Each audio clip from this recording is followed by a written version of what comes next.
यार क्या दिलेर बंदा है ये खबीब। ये वो आदमी है जिसने अपने करियर में ना कोई एक भी ऐसी फाइट नहीं हारी है। यानी 29 फाइट्स इस बंदे ने लड़ी और एक भी फाइट जो है वो नहीं हारा, वो तमाम की तमाम जीता है। लेकिन एक इसने बात ऐसी कर दी है जिससे दिल जीत लिया और अरूज पे जाके ये जो है वो रिटायर हो गया। और फिर एक ऐसी बात की इसने जिसने पूरी दुनिया के सामने उनका पोल भी खोला और नए करोड़ों फैंस जो हैं वो शामिल हो गए। इसकी मोहब्बत और ज्यादा उनके दिलों में बढ़ गई है। न्यू जर्सी के अंदर ना कुछ लोगों के साथ ये बात कर रहा होता है और वहां पे एक ऐसी बात बोल दी जाती जिसपे ना करोड़ों जो फैंस हैं वो अब इसकी बात कर रहे हैं और ऐसे जैसे उनका इसने दिल जीत लिया है। रिपोर्ट्स के मुताबिक खबीब जब बात कर रहे थे इज्तिमा से तो वो कहता है कि फलस्तीन के हक में बोलने की वजह से इनके जितने एग्रीमेंट्स और जितने स्पॉन्सरशिप इनके कैंसिल हुए हैं, जिसकी वजह से इनको करोड़ों डॉलर्स का नुकसान उठाना पड़ा है। यानी खबीब के ऐसे कई कॉन्ट्रैक्ट्स जो हैं वो उल्टे कर दिए गए, खत्म कर दिए गए, क्योंकि ये फलस्तीन के हक में बात करता है। और सिर्फ यही नहीं, इसकी पूरी की पूरी टीम को,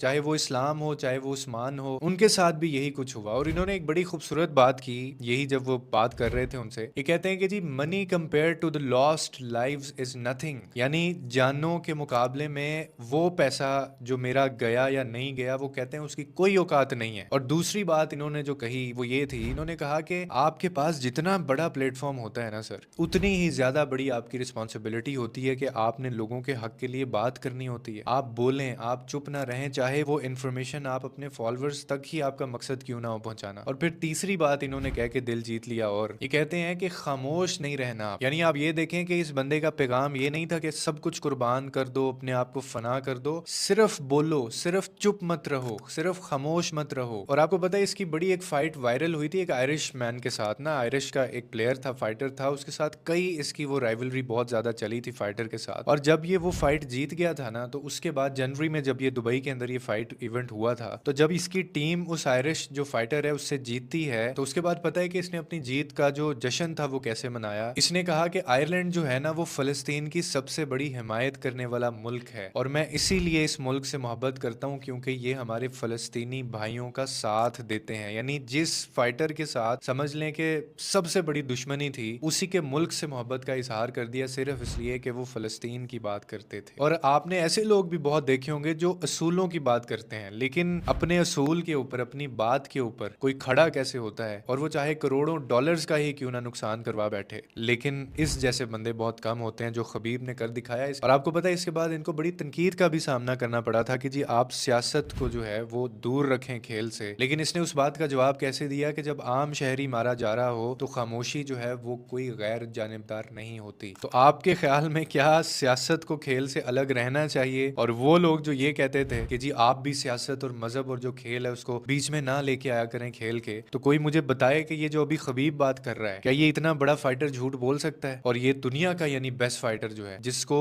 लोग देखने के लिए, क्रिस्टियानो रोनाल्डो देख से मिलने के लिए तरसता था, उसने तस्वीर इसके साथ अपनी पोस्ट की थी। वो बंदा जब ये कह रहा है कि मेरे करोड़ों डॉलर्स के जो मेरे स्पॉन्सरशिप्स थे, मेरे कॉन्ट्रैक्ट्स थे, एग्रीमेंट थे, वो उन्होंने जो है वो खत्म कर दिए सिर्फ इसलिए कि मैं फलस्तीन की बात करता हूँ, तो फिर कोई मुझे आके ये बताए ना कि ये लोग जो है वो खेल को सियासत से क्यों अलग नहीं करते, कि ये लोग जो है वो खेल को सियासत से क्यों अलग नहीं रहने देते। तो दोस्तों बताइए आपके ख्याल में खबीब ने जो किया क्या वो सही था या उसको नहीं करना चाहिए था?